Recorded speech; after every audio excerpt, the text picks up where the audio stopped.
નમસ્કાર અને 24 ન્યૂઝ નેટવર્કમાં આપનું સ્વાગત છે. ગુજરાતના સૌથી મોટા સમાચાર આજની બ્રેકિંગ ન્યૂઝ છે.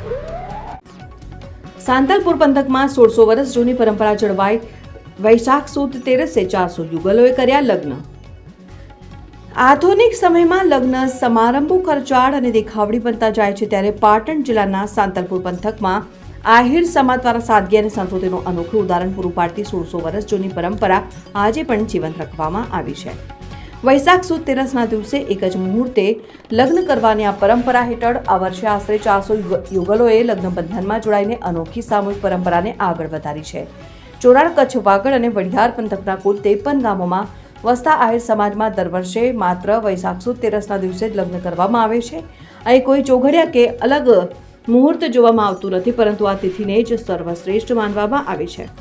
પરંપરા મુજબ સાંજે 4 વાગ્યે જાન પ્રસ્થાન કરે છે અને સાંજે 6 વાગ્યા સુધી કન્યાના ગામે પહોંચે છે અને રાત્રે લગભગ 11 વાગ્યે લગ્ન વિધિ શરૂ થઈને મધરાત બાદ પૂર્ણ થાય છે. લગ્ન પછી નવ દંપતીઓ તાત્કાલિક મંદિરે જઈ દર્શન કરે છે અને વહેલી સવારે 4 વાગ્યે જાન વિદાય લે છે.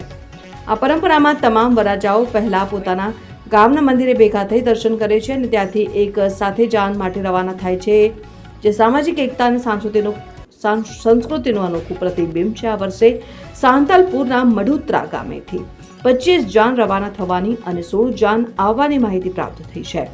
લગ્ન પંથકમાં આ પ્રસંગે આનંદ અને ઉત્સાહનો માહોલ જોવા મળી રહ્યો છે. રિપોર્ટર ભાગીરથસિંહ જાડેજા, સાંતલપુર.